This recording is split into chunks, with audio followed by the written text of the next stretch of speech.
Hey everyone, it's Teacher Collins from Hi Owl Star.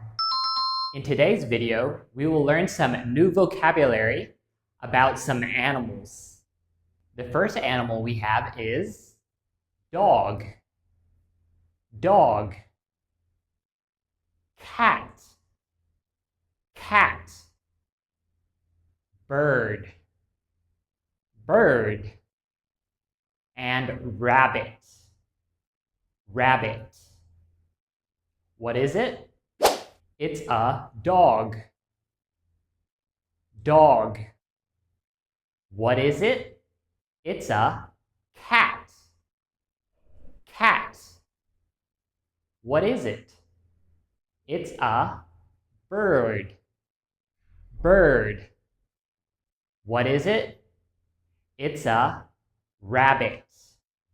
Rabbit. The lesson today was these new animals: dog, cat, bird, and rabbit. Do you remember them? If not, you can go back and watch again. That's it for today's lesson. I'll see you guys next time.